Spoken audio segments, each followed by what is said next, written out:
पाकिस्तान और न्यूजीलैंड का पहला टी20 मैच कल सुबह 6:15 पाकिस्तान टाइम के मुताबिक क्राइस्ट चर्च में खेला जाएगा। न्यूजीलैंड का अगर आप मैप देखें तो न्यूजीलैंड दो हिस्सों में डिवाइड है, दो आइलैंड्स में डिवाइड है। जो ऊपर वाला आइलैंड आप देख रहे हैं इसको कहते हैं नॉर्थ आइलैंड, जहां पे ऑकलैंड है। लेकिन अगर आप नीचे वाला आइलैंड देखें इसको साउथ आइलैंड कहते हैं, जहां पे है क्राइस्ट चर्च। नॉर्थ आइलैंड का जो सबसे बड़ा शहर है वो ऑकलैंड ही है, जिसकी आबादी सिर्फ 1.4 मिलियन है। लेकिन जहां पे पाकिस्तान टीम मौजूद है यानी कि साउथ आइलैंड नीचे, इस आइलैंड का जो सबसे बड़ा शहर है वो क्राइस्ट चर्च ही है। और क्राइस्ट चर्च की पॉपुलेशन सिर्फ 4,20,000 है। यानी वो जो कहते हैं ना न्यूजीलैंड खाली खाली है, तो वो इसी वजह से है कि न्यूजीलैंड की जो ज्यादातर आबादी है, ज्यादातर लोग हैं वो ऊपर नॉर्थ आइलैंड में रहते हैं और उनमें से ज्यादातर सिर्फ ऑकलैंड में रहते हैं। न्यूजीलैंड के बारे में कहा जाता है कि न्यूजीलैंड में ग्राउंड बहुत छोटे हैं, लेकिन क्राइस्ट चर्च का जो मैदान है वो कोई इतना छोटा नहीं है, मतलब एक डिसेंट साइज है। इंपॉर्टेंट ये है कि जिस मैदान में क्राइस्ट चर्च में पाकिस्तान और न्यूजीलैंड का ये पहला टी20 खेला जाना है, इसी मैदान पे अभी कल New Zealand women's versus Sri Lanka women's का मैच हुआ है। अब अगर आपको मैं इस ग्राउंड की डायमेंशन बताऊं, बाउंड्री साइज बताऊं, तो यहां की जो लेग साइड की बाउंड्री है वो 71 मीटर्स है और इसकी जो ऑफ साइड की बाउंड्री है वो 78 मीटर्स है। बड़ी बाउंड्री है। वो न्यूजीलैंड में होता है ना 61 मीटर, 62 मीटर, 65 मीटर, जैसे ऑकलैंड में है। अगर आप इसकी सामने स्ट्रेट की बाउंड्री देखें तो वो 84 मीटर्स है। यानी सामने का छक्का लगाने के लिए आपको जानदार हिट लगाना पड़ना है। और अगर आप दूसरी साइड से बैटिंग कर रहे हैं तो फिर सामने की एक बाउंड्री छोटी है, वो 65 मीटर्स है।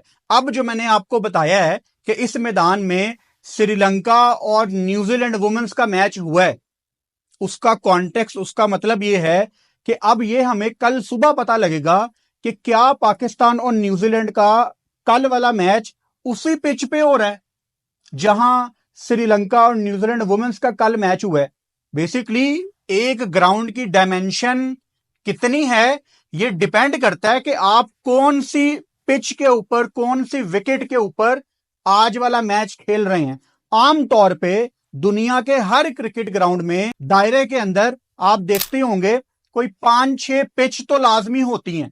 उनमें से एक एक दो दो प्रैक्टिस की होती हैं और दरमियान की 3-4 वो फील्ड होती है, वो पिच होती है दरमियान वाली, जहां पे आप कभी भी क्रिकेट खेल सकते हैं। सो पाकिस्तान न्यूजीलैंड के मैच में कल कौन सी पिच यूज होगी ये देख के पता लगेगा कि ये जो एक्चुअल मैंने आपको डायमेंशंस बताई हैं ये कितनी बनती हैं। क्योंकि कभी कभी आप बिल्कुल सेंटर विकेट में खेलते हैं तो फिर ये वही डायमेंशन है जो मैंने आपको बताई है, ये एक्चुअल ग्राउंड की डायमेंशन है। 71 मीटर, 78 मीटर, 84 मीटर, 65 मीटर। लेकिन अगर आप थोड़ा सा इधर हो जाते हैं, आप ये वाली पिच यूज करते हैं, तो जाहिर बात है फिर डायमेंशन का फर्क होगा। वहां से बाउंड्री रोप थोड़ी और लंबी हो जाएगी, यहां से पास आ जाएगी, तो वो चीजें डिपेंड करती हैं।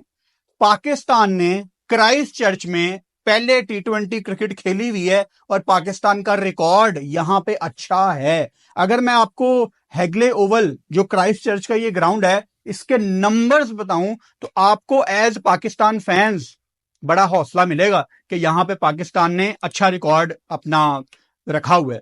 पाकिस्तान ने आज तक 7 टी20 इंटरनेशनल खेले हैं इस मैदान में। पहली दफा जब पाकिस्तान ने यहां पे मैच खेला था वो 2022 में जो ट्राई नेशन सीरीज हुई थी पाकिस्तान, बांग्लादेश और न्यूजीलैंड की, उसमें यहां पे मैच हुए थे। आपको याद होगा पाकिस्तान ने वो सीरीज जीती भी थी, ट्राई नेशन सीरीज। 2022 में यहां पाकिस्तान बांग्लादेश का पहला मैच हुआ था, पाकिस्तान ने 21 रन से ये मैच जीता था। दूसरा मैच पाकिस्तान न्यूजीलैंड का इसी मैदान पे हुआ था, पाकिस्तान ने 6 विकेटों से ये मैच जीता था। तीसरा मैच यहां पे पाकिस्तान न्यूजीलैंड का ही हुआ था और न्यूजीलैंड ने वो मैच जीता था। फिर पाकिस्तान ने बांग्लादेश को इस मैदान में हराया। फिर उसके बाद पाकिस्तान ने न्यूजीलैंड को इस मैदान में 5 विकेटों से हराया। फिर 2024 की सीरीज में न्यूजीलैंड ने पाकिस्तान को 7 विकेटों से यहां पे हराया और आखिरी दफा जब पाकिस्तान इस मैदान में खेला वो 2024 में ही खेला था और पाकिस्तान ने अपना आखिरी मैच इस मैदान में 42 रन से जीता था। तो पाकिस्तान यहां पे 7 मैच खेला है और सिर्फ 2 मैच हारा है क्राइस्ट चर्च में। यहां पे अच्छा रिकॉर्ड है पाकिस्तान का। अगर हम ओवरऑल ग्राउंड की बात करें तो क्राइस्ट चर्च के इस मैदान में सिर्फ 11 T20 इंटरनेशनल खेले गए हैं। अगर आप यहां पे पहले बैटिंग करते हैं तो आप 4 मैच जीते हुए हैं। अगर यहां पे आप चेज करते हैं तो आप 7 मैच जीते हुए हैं। यानी क्राइस्ट चर्च में अगर आप चेज की तरफ जाते हैं तो ग्राउंड के नंबर आपको यह बताते हैं कि आपके चांसेस यहां पे ज्यादा हैं जीतने के। सो चेज यहां पे ऑन है। इस ग्राउंड में आपको बड़ी खुशी होगी सुन के, जो हाईएस्ट चेज है किसी भी टीम का वो पाकिस्तान का ही है। पाकिस्तान ने यहां पे 177 चेज किया था बांग्लादेश के अगेंस्ट 2022 में। तो पाकिस्तान बड़ा कंफर्टेबल होगा यहां पे कि रिकॉर्ड इस ग्राउंड के हम रिलेट कर पा रहे हैं उससे। इस ग्राउंड में जो हाईएस्ट इनिंग्स है किसी एक बैटर की वो न्यूजीलैंड के डेवन कॉनवे की है। इन्होंने 99 नॉट आउट की इनिंग्स खेली थी अगेंस्ट ऑस्ट्रेलिया 2021 में। यहां पे जो बेस्ट बॉलिंग फिगर्स हैं वो इश सोडी के हैं, जिनको न्यूजीलैंड की टीम में बुला लिया गया है क्योंकि न्यूजीलैंड टारगेट कर रहा है इंडिया और श्रीलंका में होने वाला T20 वर्ल्ड कप 2026 में। और इश सोडी को यह बताया गया कि आप हमारे प्लान में हैं। और वाहिद इश सोडी नहीं है, इश सोडी के साथ जिमी नेशम, जो कि आपको सोशल मीडिया पे बड़े एक्टिव नजर आते हैं, जो कि आखिरी दफा T20 world cup West Indies में आपको अमेरिका में खेलते नजर आए, अब वो न्यूजीलैंड टीम में उनको भी वापस लाया गया। और इन दोनों प्लेयर्स को खास तौर पे बताया गया कि आप हमारे T20 वर्ल्ड कप 2026 के प्लान में हैं। अच्छा, पाकिस्तान को ना इश सोडी से तो बचना ही है, लेकिन जिमी नेशम ने अभी ये फरवरी में कितने की 128 किया था। हाँ, जिमी नेशम ने 128 किया था 82 बॉल्स पे, नीचे छठे नंबर पे बैटिंग करते हुए। छक्के चौके किसी को नहीं छोड़ा इसने डोमेस्टिक के मैच में। ये अभी कुछ दिन पहले। तो जिमी नेशम रेड हॉट फॉर्म में है, पाकिस्तान को इससे बचना है। ग्राउंड की स्टैट्स पे हम वापस आते हैं तो यहां पे जो बेस्ट बॉलिंग फिगर्स हैं वो इश सोडी के हैं। इश सोडी ने यहां पे 28 रन देके 4 विकेटें ली हुई हैं ऑस्ट्रेलिया के अगेंस्ट। पाकिस्तान के पास डेफिनेटली 2 स्पिनर कल आपको खेलते नजर आ रहे हैं, शादाब खान हमारे वाइस कप्तान, और शायद दूसरे अबरार अहमद आपको प्लेइंग 11 में नजर आए। पाकिस्तान सुफियान के साथ भी जा सकता है। अभी पाकिस्तान की टीम प्लेइंग 11 पे अभी हम बात करते हैं। उसके बाद जो यहां पे जी हाईएस्ट टीम टोटल है कि किसी एक टीम ने सबसे ज्यादा टोटल कितना लगाया हुआ है इस मैदान में, तो वो न्यूजीलैंड ने बांग्लादेश के अगेंस्ट 2022 में ही 208 बोर्ड पे लगाया था। अगर आप लोएस्ट टोटल की बात करें तो यहां पे आपको याद होगा 2024 की सीरीज में पाकिस्तान ने न्यूजीलैंड को सिर्फ 92 रन पे यहां पे आउट कर दिया था और पाकिस्तान ने इस मैच में 134 रन किए थे और न्यूजीलैंड को पाकिस्तान ने 92 पे आउट कर दिया था। यहां पे विकेटें किसने ली थी? यहां पे पाकिस्तान की तरफ से हाँ जी, शहीन शाह अफरीदी ने 2 आउट किए थे, नवाज मैच विनर 2 आउट किए थे और इफ्तिखार अहमद चाचा ने यहां पे 3 आउट किए थे। सो पाकिस्तान का यहां पे अच्छा रिकॉर्ड है यार। और यहां पे अगर हम एवरेज टोटल पहले बैटिंग करते हुए देखें तो वो 159 है। 159 यहां पे एवरेज टोटल है, यानी यहां पे 170 175 वाला टोटल अगर आप लगा दें पहले बैटिंग करते हुए तो आपका पूरा चांस होता है। लेकिन ये मैदान खुला मैदान है, ओपन एयर है, आपको हिट लगाने के लिए हवा को देखना पड़ता है कि हवा किस साइड पे जा रही है, आपको कहां का अच्छा हिट मिलेगा। जो ओपन ग्राउंड होते हैं ना, ओपन एयर, ओपन जगह पे होते हैं, खुले मैदान होते हैं जिनकी छत नहीं होती स्टैंड के ऊपर, वहां पे हवा का बहुत ज्यादा लेना देना होता है क्रिकेट में। कभी कभी एक साइड से हिट नहीं लग रहा होता क्योंकि हवा ऑपोजिट साइड पे चल रही होती है, आप फिर दूसरी साइड पे आके उस साइड का हिट लगाने का कोशिश करें तो बॉल थोड़ा एक्स्ट्रा ट्रेवल करती है। ये क्रिकेट में छोटी छोटी चीजें बड़ी इंपॉर्टेंट होती हैं। पाकिस्तान की अगर मैं टीम की बात करूं, पाकिस्तान ने अपना यंग स्क्वाड भेजा और सलमान अली आगा की कल मैं प्रेस कॉन्फ्रेंस सुन रहा था। सलमान अली आगा ने बड़ी इंटरेस्टिंग बातें कही हैं। सलमान अली आगा की प्रेस कॉन्फ्रेंस की एक लाइन जिसने मुझे थोड़ा सा मेंटली उठाया कि ओके, आई मीन बहुत बड़ी बात कह दी है सलमान अली आगा ने। सलमान अली आगा से पूछा गया कि पाकिस्तान ने बाबर आजम मोहम्मद रिजवान को ड्रॉप किया, ऑब्वियसली इनकी बात तो होगी क्योंकि आपके पास्ट के ये बहुत बड़े प्लेयर हैं। सलमान ने आगे से कहा कि हमने यंग लड़कों को स्क्वाड में डाला है, होप सो ये परफॉर्म करें और हम इनके साथ ही आगे जाएं। अब इसको मैं कनेक्ट करना चाहूंगा। मैंने आपको एक दो दिन पहले किसी वीडियो में बताया था कि आकिब जावेद ने जो प्रेस कॉन्फ्रेंस की थी लाहौर में सलमान अली आगा के साथ, उस प्रेस कॉन्फ्रेंस में ये फील दी गई थी कि हमने अब आगे मूव ऑन कर लिया, हम पीछे मुड़ के सीनियर्स की तरफ नहीं देखेंगे, क्योंकि ये बड़ी बॉल्स खाते थे। ये तो एक ढकी छुपी बात नहीं है कि रिजवान बाबर इकट्ठे ओपनिंग करते हुए बड़ी बॉल्स खाते थे। मैं आपको एक एग्जांपल देता हूं। जो मैंने अभी आपको बताया ना कि पाकिस्तान ने इस मैदान में बांग्लादेश को हराया, न्यूजीलैंड को हराया। पाकिस्तान ने जो पहला मैच क्राइस्ट चर्च में खेला था 2022 में बांग्लादेश के अगेंस्ट, अगर मैं इसका स्कोर कार्ड खोलूं ना, तो बाबर आजम ने बांग्लादेश के अगेंस्ट इस मैदान में 25 बॉलों पे 22 रन किए थे। आपके ओपनर ने इस मैदान में 2022 में 25 बॉलों पे 22 रन किए थे। अच्छा, अब मैं अगर दूसरा मैच खोल लेता हूं पाकिस्तान और न्यूजीलैंड का, यह मैच पाकिस्तान 6 विकेटों से जीता था। तो यहां पे अगर मैं पाकिस्तान की बैटिंग के ऊपर आ जाऊं तो यहां पे मोहम्मद रिजवान ने 12 बॉलों पे 4 रन किए थे। 12 बॉलों पे 4 रन T20 में। एक एक करके आपको इनका बता रहा हूं। अगर आप तीसरा मैच देख लें जो कि न्यूजीलैंड ने जीता था, यहां पे अब देख लो, यहां पे मोहम्मद रिजवान ने 17 बॉलों पे 16 रन किए थे, रन बॉल T20 में।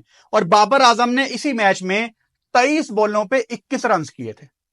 यानी आपके दो ओपनर, एक 17 बॉलों पे 16 कर रहा है, एक 23 बॉलों पे 21 कर रहा है।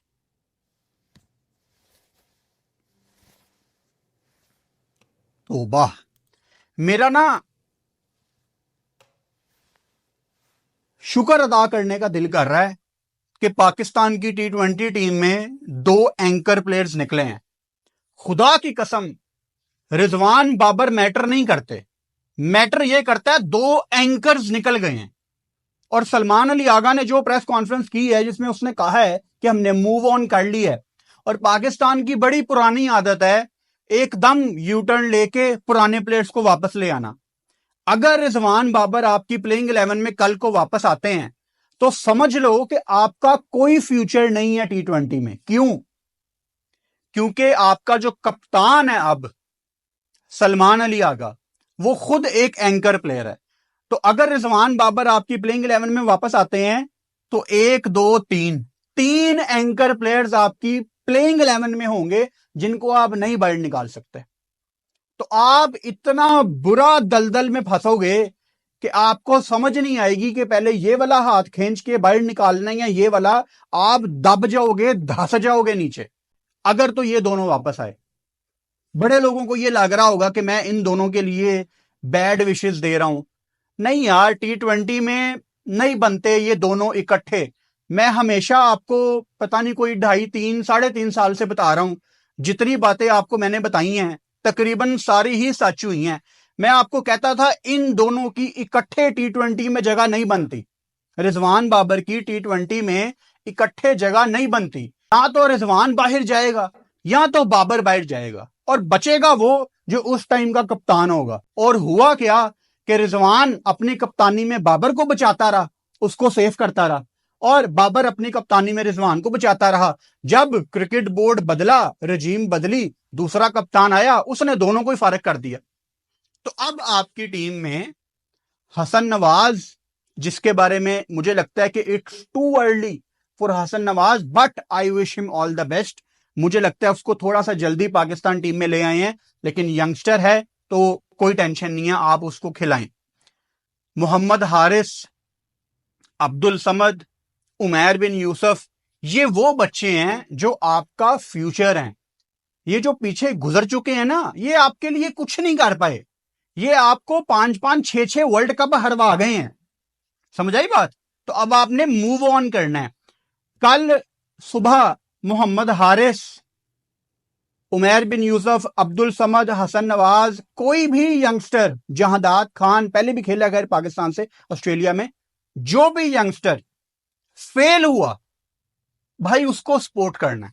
ये 5 T20 मैच की सीरीज अपने मुंह पे टेप लगा के देखनी है, और सोशल मीडिया पे कुछ नहीं लिखना कि ये टुल्ला है, ये वो है, ये है वो। अभी शुएब अख्तर ने, दुनिया के तेज तरीन बॉलर शुएब अख्तर, दुनिया जिसकी इज्जत करती है, दुनिया जिसको मानती है, उसने बाबर आजम के बारे में कुछ कह दिया। तो ये देखें सोशल मीडिया पे बाबर आजम के फैंस, जो वो पीआर एजेंसीज होती हैं, वो शुएब अख्तर के सोशल मीडिया पे जाके गालियां निकाल रहे हैं। यानी ये लोग कौन है? ये कौन है? मुझे लगता है ये लोग ना ज़ॉम्बीज हैं, जिनके अंदर ना अकल है, ना शाउर है, ना ये पढ़े लिखे हैं। ये 1000-1500 के पीछे ये पाकिस्तान के इतने बड़े स्टार को जाके गालियां निकाल रहे हैं और उसको बुरा भला कह रहे हैं, जस्ट के इनको एजेंसी वाले, इनके पीआर वाले पर बंदा 1000-1500 तेरा, 1000-1500 तेरा, 2500 तेरा, अच्छा तेरे थोड़े ज्यादा फॉलोवर हैं, चल 3500 तेरा, बस ये बिक जाते हैं। 3000-3500 में ये पाकिस्तान के लेजेंड्स को गालियां निकालते हैं। और मैंने आपको पिछली वीडियो में भी बताया था कि पाकिस्तान के यंगस्टर जब लाहौर में प्रैक्टिस करते हुए आउट हो रहे थे, तो ये पीआर अकाउंट्स कह रहे थे कि ये है आपका फ्यूचर। इससे अच्छे तो रिजवान बाबर थे। ये बाज नहीं आएंगे। ये पहले T20 से लेके 5वें T20 तक पाकिस्तान के यंगस्टर्स को गिराने की कोशिश करेंगे। आपको सोशल मीडिया पे बहुत ज्यादा ऐसी पोस्ट नजर आएंगी कि ये टुल्ला है, वो टुल्ला है। अव्वल तो मैं दुआ करता हूं कि हमारे यंगस्टर इनको ये मौका ही ना दें, लेकिन जब आप हाई रिस्क क्रिकेट खेलते हैं तो फेलियर का चांस बहुत ज्यादा है। मैं यहां पे बैठा हूं इनको बैक करने के लिए। मुझे कुछ लाख, चंद लाख लोग सुनते हैं, मैं उनके सामने बैक करूंगा अपनी टीम को, अपनी T20 टीम को, क्योंकि मुझे पता है कि प्रोसेस टाइम लेता है।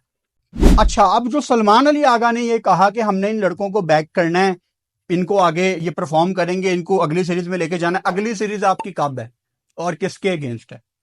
आप न्यूजीलैंड से वापस आए, HBL PSL आपकी शुरू हो जाएगी। उसके बाद पाकिस्तान टीम ने बांग्लादेश जाना है। बांग्लादेश में पाकिस्तान के 3 वनडे हैं और 3 T20 हैं। उसके बाद पाकिस्तान ने वेस्ट इंडीज जाना है, वहां भी मेरा ख्याल है 3 T20 मैच है। सो पाकिस्तान को करना क्या है? पाकिस्तान को वेस्ट इंडीज तक इन लड़कों को बैक करना है। मैं आपको सरफराज अहमद की एक बड़ी अच्छी एग्जांपल देता हूं। मेरा नहीं ख्याल किसी को यह बात पता होगी, मैंने एक आधी वीडियो में बहुत पहले इसका जिक्र किया हुआ है।